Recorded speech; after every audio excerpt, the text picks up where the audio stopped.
That's part of what their theme is, the joyful warriors. They want it to be this bright, sunny, happy campaign, and they're trying to contrast it with what they say is a dark Trump and Vance campaign.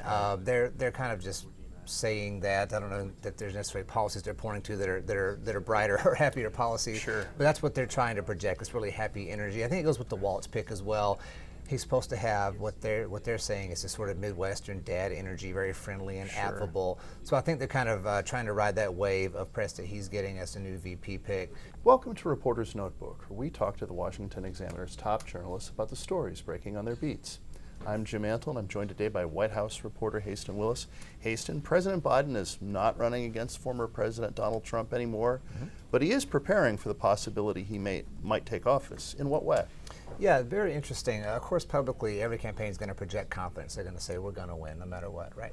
But it's a little bit down the weeds, but very interesting. What Biden has been doing in his team and some Democrats in Congress behind the scenes, actually not Democrats in Congress, just the Biden administration, they are finalizing a number of rules. They've been doing this in the spring because if you do this early enough, it makes it harder to repeal them. I think they learned a little bit of a lesson. When Obama left office at the end of 2016, early 2017, Trump and Republicans in Congress were able to repeal a number of things he had done in his last months in office. And in fact, when Trump left office, Biden was able to undo a few things that Trump had done right before he left office. That's right. But if you do these things early enough in the spring before you leave, it makes it harder to do. You can still do Spring cleaning. Spring cleaning, spring setting, I guess, makes it harder to clean almost. But you can make it more difficult as this whole lengthy process that you have to go through in order to undo them. So if Trump wins, he gets in, he can undo the things that Biden has done this spring, but it's going to be hard for him to do that. So the tickets are now set on both sides. We've got running mates. We know who, we think at least, we know who the nominees are going to be. The campaigns are really now in full swing, are they not? They really are, especially I think with this Tim Walz pick solidifying the Democratic side again.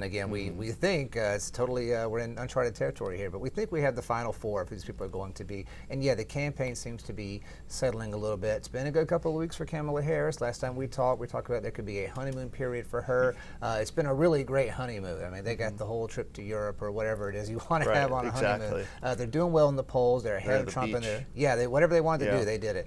They're ahead in the Real Clear Politics average. The Trump campaign is trying to get some traction against them. The latest thing the Trump campaign is trying to do is trying to get Kamala up off the sidelines. She has been doing all these teleprompter speeches, big rallies, supposed to be 12, 15,000 people showing up, a lot of excitement, but everything she's doing is scripted. It's on the teleprompter, right? They want to get her off of there. So Trump and J.D. Vance are both doing press conferences, basically almost for the purpose of doing a press conference. Look, I'm up here, I'm talking to you, I'm taking questions from reporters. Why won't they do that? They want to get her off the sidelines, get her off a script, get her in front of an unscripted interview, and so far, that has not happened. They really just started this strategy a few days ago, so we'll see what happens there. But so far, Harris does not have any plans that I'm aware of to be doing interviews or press conferences. But one thing that Harris has done, at least apparently, is return joy to the Democratic base. Yes, that's part of what their theme is, the joyful warriors. They want it to be this bright, sunny, happy campaign, and they're trying to contrast it with what they say is a dark Trump and Vance campaign. They're kind of just saying that. I don't know that there's necessarily policies they're pointing to that are brighter or happier policies. But that's what they're trying to project. It's really happy energy. I think it goes with the Walz pick as well. He's supposed to have what they're saying is this sort of Midwestern dad energy, very friendly and affable. So I think they're kind of trying to ride that wave of press that he's getting as the new VP pick to say that they are, again, the joyful, happy, bright, sunny campaign. Democratic base, though, at least seems a little bit happier because for weeks and months they seem to be losing hope that they might win, and now they're really in it again.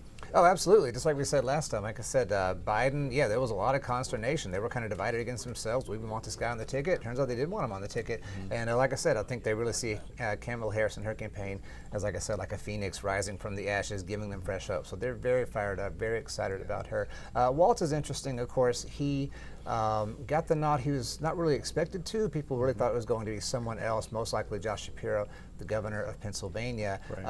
The chatter is that he was turned down because he was too pro-Israel. That's at least what the chatter is, and that Tim Walz is more of a traditional, very progressive candidate. He really he has a Midwestern dad look, but he's pretty far to the left on most issues.